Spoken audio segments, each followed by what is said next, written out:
Montana Territory, 1889. Winter's first snow dusted the rugged peaks of the Bitterroot Mountains, transforming the valley into a pristine white canvas. Beneath this blanket of white stood a modest ranch house, smoke curling from its chimney like a lonely promise against the vast emptiness. Inside, Kyle Harrison stared through frosted window panes, watching as December's early darkness descended upon his 20 acres. At 25, he already felt decades older, weathered by loss and the harsh realities of frontier life. "Another Christmas alone," he muttered, running his hand through his dark brown hair. The flickering hearth fire cast shadows across his handsome features, a strong jawline, eyes the color of summer skies, now clouded with resignation. Though young and blessed with the muscular build that came from years of breaking horses and working cattle, Kyle carried himself like a man who had decided his path was meant to be walked alone. 3 years had passed since he buried his parents, victims of a frontier fever that swept through the territory, leaving him the sole survivor of the Harrison family. Their absence haunted the ranch house they had built with such hope. The same house where Kyle had once believed in things like family gatherings and holiday celebrations. Now, Christmas decorations remained packed away in the attic, untouched since their passing. "Love is just another way to invite heartbreak," he told his border collie, Ranger, who watched him with attentive eyes. "The frontier takes everything eventually." This was the truth Kyle had come to accept, that the West was no place for tenderness, only survival.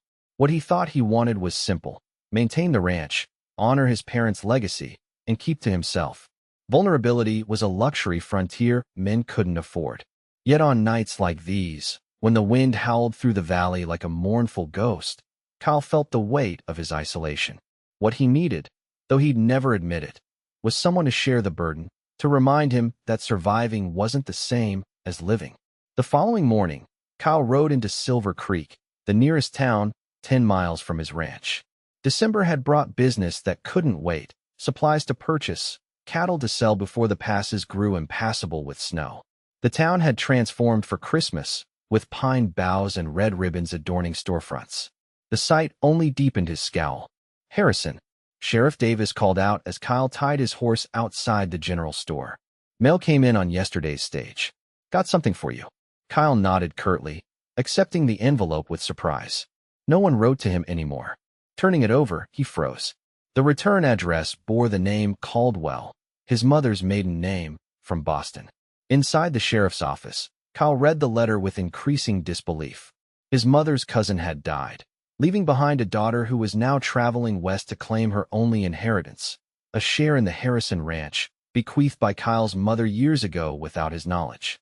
Expected to arrive on the Christmas Eve stage, the letter concluded. A woman from Boston, coming to his ranch, claiming part ownership. "Trouble?" Sheriff Davis asked, noting Kyle's thunderous expression. "Nothing I can't handle," Kyle replied, though uncertainty gnawed at him. His carefully constructed isolation was about to be shattered by a stranger. The stage wasn't due for 3 weeks. Plenty of time to figure out how to send this Boston woman packing back east where she belonged. This ranch was his life, his sanctuary against a world determined to take everything he loved.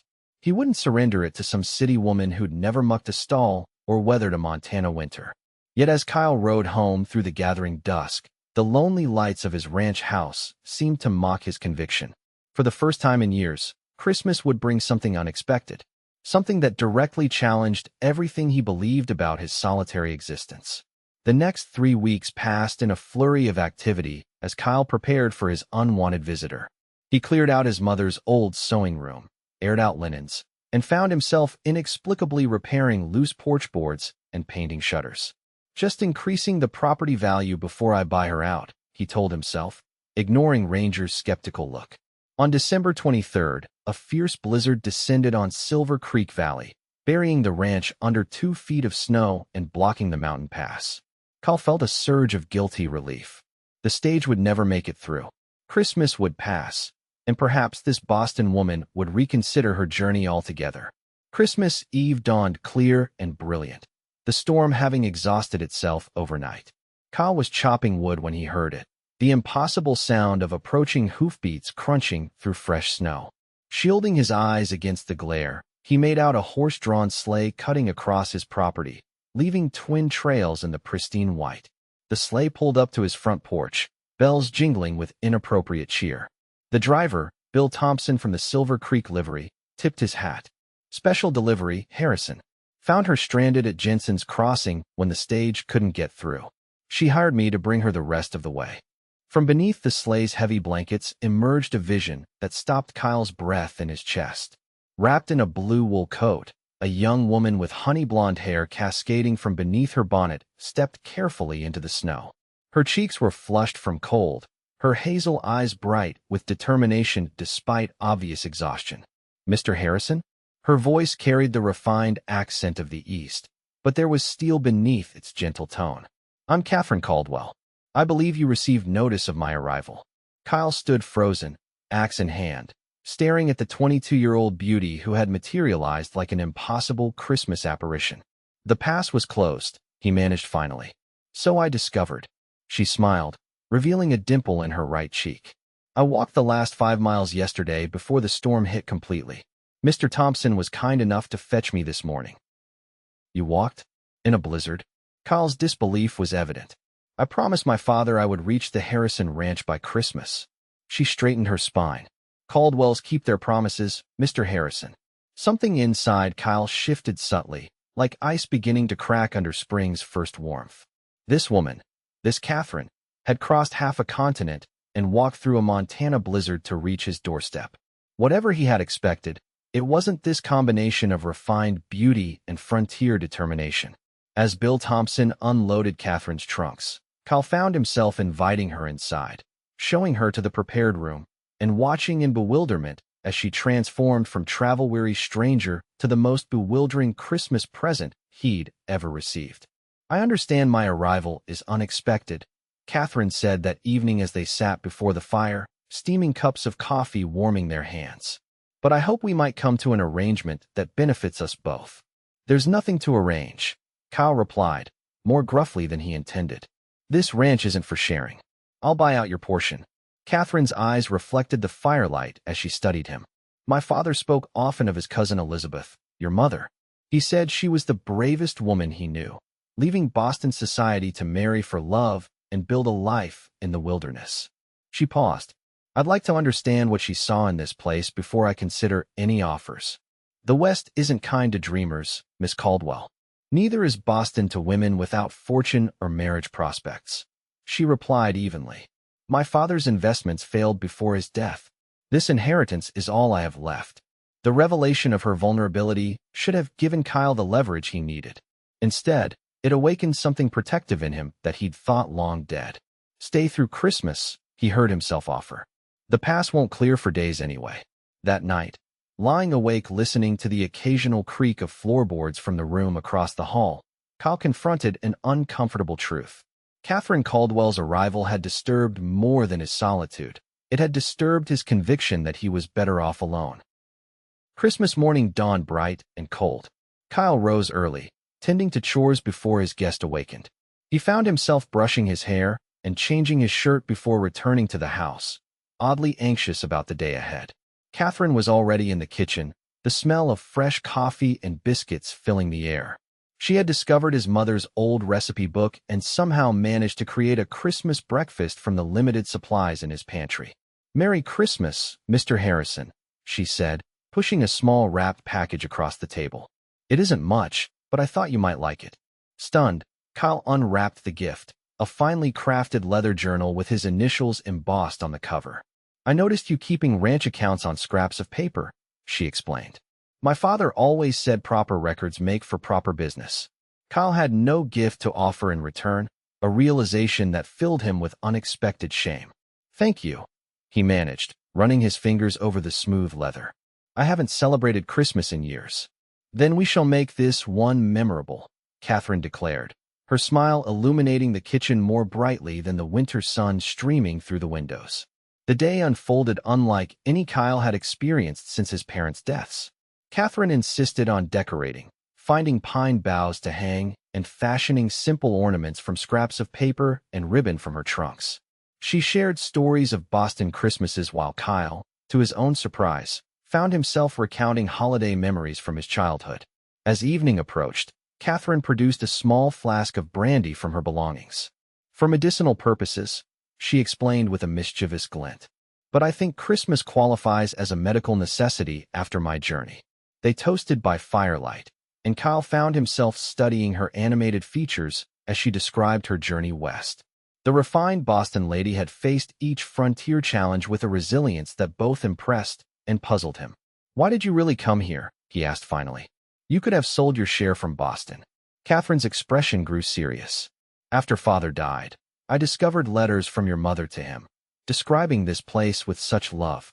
She wrote about mountains that touched heaven and valleys that cradled dreams."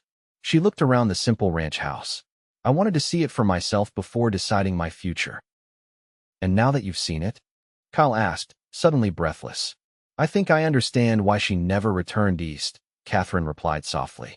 "There's something honest about this place. Something real." In that moment, looking at Katherine Caldwell illuminated by Christmas firelight, Kyle felt the first crack in the wall he'd built around his heart. This woman had crossed a continent not just for inheritance, but for connection, the very thing he'd convinced himself he no longer needed. The days following Christmas brought new routines to the Harrison Ranch. Katherine proved surprisingly adept at learning ranch work, insisting on contributing rather than merely observing. Kyle found himself teaching her to collect eggs, churn butter, and even ride Western style rather than side saddle. "You'll return east with scandalous habits," he warned as she straddled a gentle mare for her first proper riding lesson. "Perhaps I won't return at all," she replied, her words hanging in the crisp winter air between them. Each day brought new revelations. Catherine's trunks contained books that soon filled the empty shelves in his mother's parlor. Her quick mind grasped ranch accounting faster than he ever had. In the evenings, she read aloud while he carved wooden figures, a hobby abandoned years ago that his hands somehow remembered. Yet beneath their growing ease lay unresolved questions. Catherine's claim to half the ranch remained a shadowy presence between them, neither willing to broach the subject directly.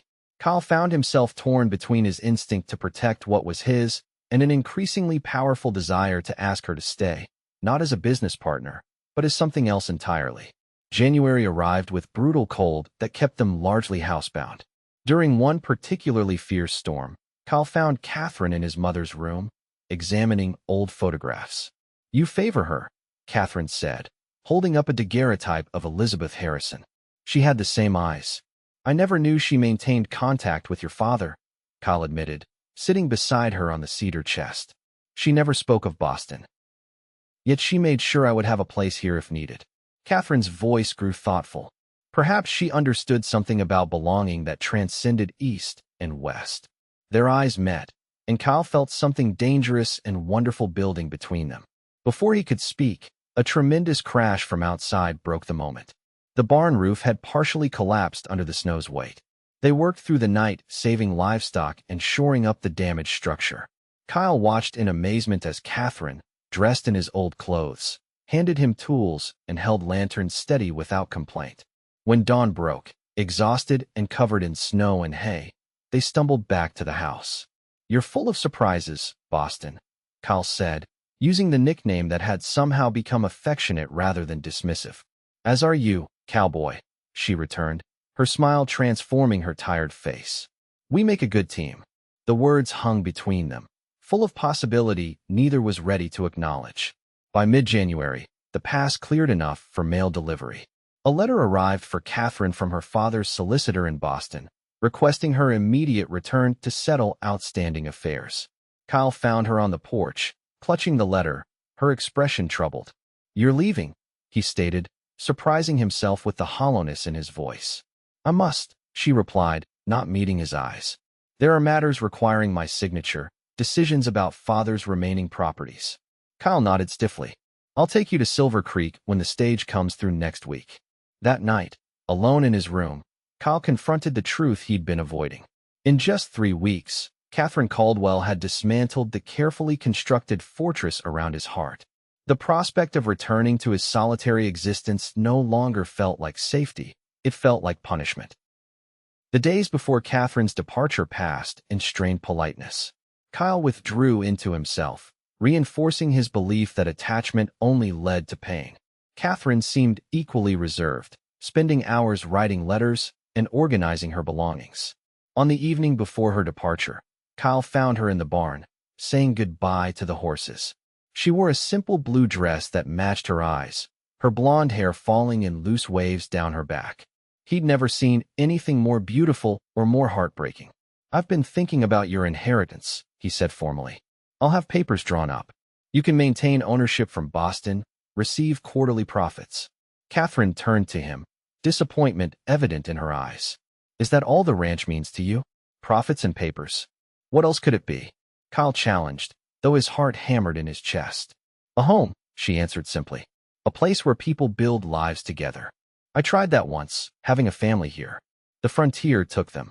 Kyle's voice broke. "I won't risk that again." "So you'll risk nothing and gain nothing," Katherine replied, tears gathering in her eyes. "I thought you were braver than that, Kyle Harrison." She brushed past him, leaving him alone with the uncomfortable truth of her words. That night, Kyle couldn't sleep, pacing his room as a lifetime of choices confronted him. By dawn, he had reached a decision that terrified and exhilarated him. The stage was due at noon. Kyle loaded Katherine's trunks onto his wagon in silence, the weight of unspoken words hanging between them. As they approached Silver Creek, he finally broke the tension. "I have something for you," he said, pulling a small wooden box from his coat. Inside lay a carved wooden rose, meticulously detailed down to the individual petals. "Something to remember Montana by." Katherine's fingers trembled as she lifted the carving. "It's beautiful," she whispered. "I've been afraid," Kyle admitted, the words rushing out now. "After my parents died, I convinced myself that caring for anyone meant risking unbearable loss, that the frontier was too harsh for love." He took a deep breath.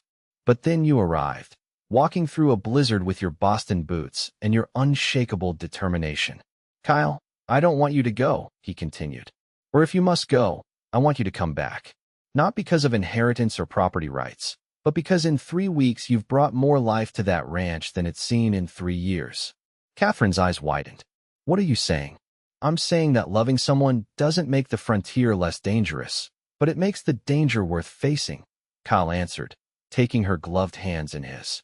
"I'm saying that I was wrong about what matters, and it took you arriving on Christmas Eve when I'd given up on miracles to show me." The distant rumble of the approaching stage punctuated his declaration. Katherine glanced toward the sound, then back to Kyle's face. "I have to return to Boston," she said softly. "There are responsibilities I cannot ignore."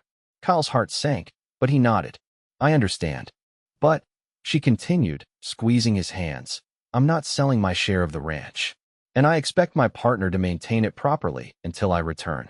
"Return." Hope bloomed in Kyle's chest. "With the spring thaw," Katherine promised. "Time enough for me to settle my affairs and for you to be certain of your heart." When the stage pulled into Silver Creek that day, something unexpected happened. Kyle Harrison helped Katherine Caldwell board, but not before she pressed a letter into his hand. "Open it tonight," she whispered, kissing his cheek before disappearing inside the coach. That evening, sitting before the fire that had witnessed their first Christmas together, Kyle unfolded Katherine's letter. Inside, he found not just her promise to return when the mountain passes cleared, but pages of plans for the ranch's future, expansions, improvements, and, most significantly, the vision of a life built together. The winter months passed slowly, but no longer in isolation. Letters traveled between Montana and Boston whenever the weather allowed, each one strengthening the connection between them. Kyle threw himself into preparing for Katherine's return, expanding the house, improving the herd, and opening himself to neighboring ranchers in ways he'd avoided for years. When April finally arrived with its promise of renewal, Kyle rode daily to the ridge overlooking the valley, watching for the stage. On the first truly warm day of spring, he spotted it, a cloud of dust moving along the road towards Silver Creek. His heart hammering, he raced his horse down the mountainside. The stage hadn't even fully stopped when the door flew open and Katherine emerged, more beautiful than his memory had preserved. She wore a practical traveling dress of deep green, her blonde hair tucked beneath a modest hat, her eyes searching the crowd until they found him. No words were necessary as he crossed the distance between them. In front of the entire town of Silver Creek, Kyle Harrison swept Katherine Caldwell into his arms, kissing her with all the longing of their months apart. "Welcome home," he whispered against her lips. "I promised I would return," she answered, her eyes shining.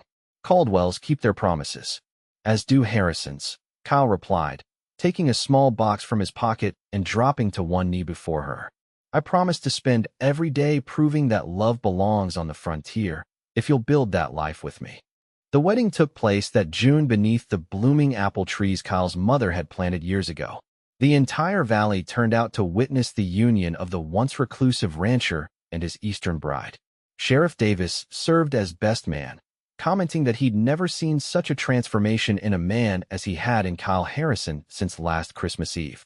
By their first anniversary, the Harrison Ranch had nearly doubled in size and prosperity, due in no small part to Katherine's head for business and Kyle's renewed passion for the land. The house expanded to include a proper library filled with books from both their collections, and a nursery awaiting its first occupant, expected by the following spring. On Christmas Eve, 1 year after Katherine's arrival, they stood together on their porch watching snow dust the mountains with silver. Kyle wrapped his arm around his wife's waist, his hand resting protectively over the gentle swell of their growing child. "What are you thinking?" Katherine asked, leaning into his embrace. "That I spent years believing the frontier was no place for love," Kyle replied, kissing her temple. "When really, the frontier is exactly where love matters most." As they turned to enter their home, warm lights spilling from windows decorated with pine boughs and red ribbons, Kyle Harrison understood the truth that had eluded him for so long. The harshness of the West hadn't been meant to teach him isolation, but rather the profound value of connection. In finding Katherine, he hadn't surrendered his independence. He had found the courage to build something far stronger than he could have created alone. Inside, the Christmas tree they had decorated together sparkled with candles, surrounded by presents for neighbors and each other. But the greatest gift of all was the life they now shared. A love born when a Christmas bride arrived just when he had stopped believing such miracles were possible.